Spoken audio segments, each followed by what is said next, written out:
It's a beautiful morning this morning. It's about 6:30 and I'm here in downtown Newnan, Georgia. A lot of my heart and mind this morning about business and about small business and how important it is to build a business to ensure your freedom. We're going to take a walk around town here and share a couple ideas with you.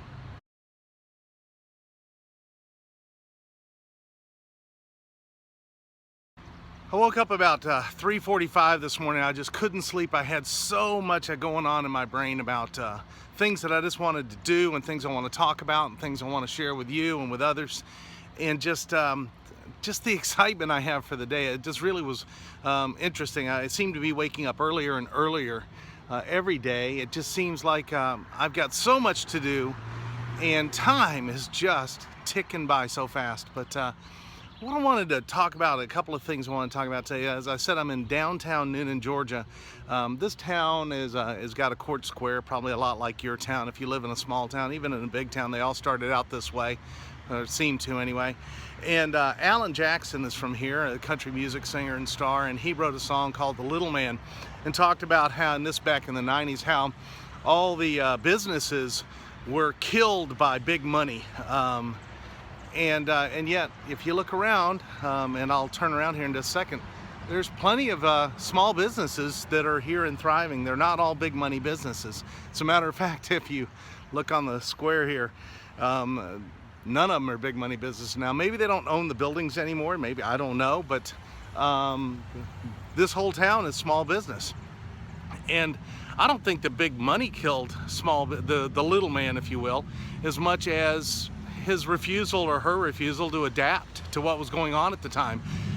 There was a lot of change going on back at that time. I think it was back in the late 80s, early 90s, maybe even as far back as the late 70s.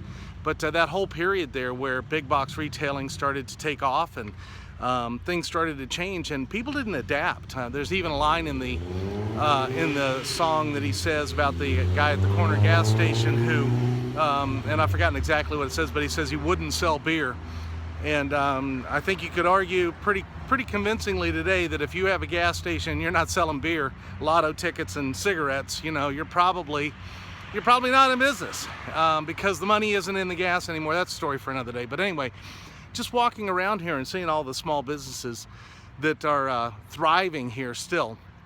And I'm just turning the corner here and I see Morgan's Jewelers. That's one of the songs, one of the businesses he mentions in the song. So you've got to adapt if you're going to be in business. You've got to be willing to adapt and you've got to be willing to change. And one of the ways that you do that, one of the most important ways you do that, is to stay up on what's going on. So this morning, it's about 6:30, like I said, probably 6:40 now as I've walked around the square here and talked a little bit.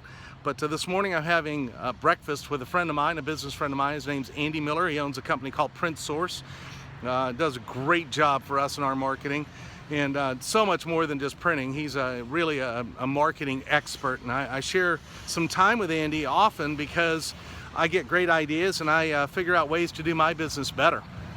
And so I'm going to spend some time today with Andy. And when you first start out your business, you're going to find that you have an abundance of some resources and you're very short on others. And I guess it wouldn't be a surprise that the one you're short on is money.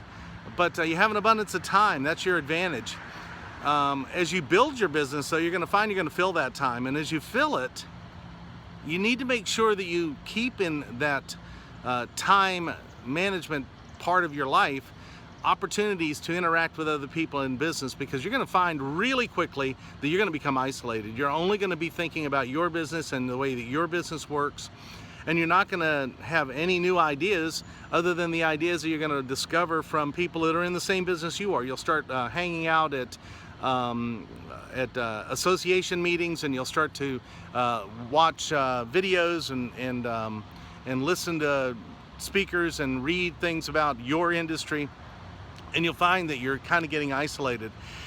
It's really important to figure out a way to keep in contact with people who are not in your industry, so that you'll be able to grow your business in ways that your competition won't, because that's really your edge. Your edge is to be different than the people that are in the same industry as you are, and to attract the people that are interested in that kind of difference. So today I'm going to have breakfast with Andy, and I'm going to get some great ideas, I'm sure, and I hope to share some with him.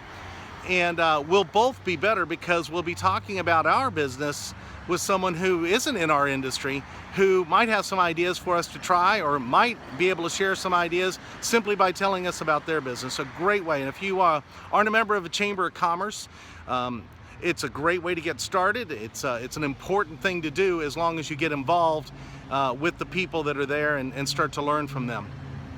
So that kind of is my thought for the day. Don't find yourself isolated. You've got to adapt. You've got to figure out a way to learn what's going on in other industries and adapt that to your industry, to your business, so that you can attract more people and you can be more valuable. Because really, at the end of the day, the way you stay in business is serve people, and serve people well. And you don't have to serve everyone well, but you have to serve a certain segment of people who are interested in what you're doing. You got to serve them very, very well. And the only way to do that is to adapt to their needs. Boy, that was great.